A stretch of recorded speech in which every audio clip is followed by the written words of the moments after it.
Hello and welcome to this video. It's the first of two videos dedicated to the reported speech. Now, before we get started on the reported speech, let's go back to the direct speech. Now, when we're talking and we wish to report someone else's thoughts or words, we will have two options to choose from. We can either go for the direct speech, also known as the quoted speech, where we would report someone else's words word for word, more or less, between quotation marks, not altering the punctuation. So if there's a question, we'll add a question mark if we're writing this down, if we're transcribing it, not changing any pronouns, any tenses, literally word for word. However, we can also go for the indirect speech, which is also known as the reported speech. Now, if I choose that second option, I have to take into account that as I am integrating those words, those thoughts into my sentence, I have to make it part of my own speech. That means there are many changes that will occur. We are not going to say everything word for word. Now, to show you these changes, I have chosen an example here. So in black, Fred, what he says to us on Monday afternoon, or he says to Sarah in this particular example, Fred on Monday afternoon says, "I want to leave here tomorrow." Now that is my direct speech or quoted speech. In between quotation marks, I'm stating word for word, I'm reporting word for word what Fred said. I want to leave here tomorrow. Now, in blue below, I have my indirect speech, so I'm reporting that speech. And here in red are the 7 changes that occurred. So let's look. Sarah on Friday wishes to report Fred's speech, Fred's words. So she says, Fred said that he wanted to leave there the following day.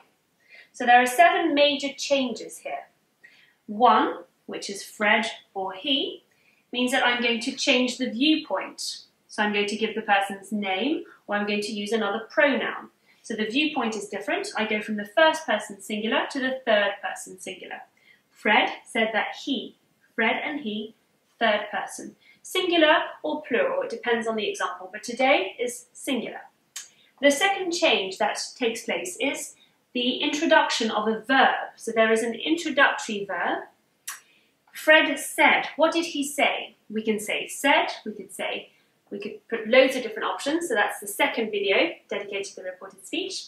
So in this particular case, our introductory verb is say. The third change that occurs is the introduction of a conjunction. So here our conjunction is that. We could have a different example of a reported speech. He asked if, he asked whether, if, that, all those words are conjunctions. The fourth change, a tense change, what we call a back shift. That means if we are talking in the present, I want to leave, the back shift, so the tense prior to that, before the simple present, would be the simple past, that he wanted to leave. However, that back shift doesn't always occur.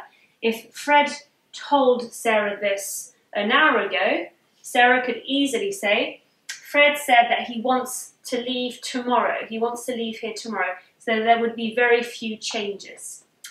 Now, a back shift, if it's a present, it becomes a simple past. If it's a present perfect, it also becomes a simple past. If it's a simple past, it becomes a past perfect. If it's will, it becomes would, and so on. Other changes that occur, they occur with place and time expressions. So here he says, Fred says here. So Sarah's going to say there because there's more distance. Here becomes there. And tomorrow, as time has gone by, tomorrow then becomes the following day.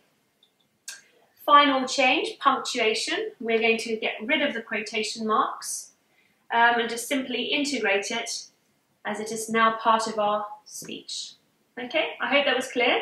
Now I think you're ready for the second part of the video, the second video dedicated to the reported speech. Thank you.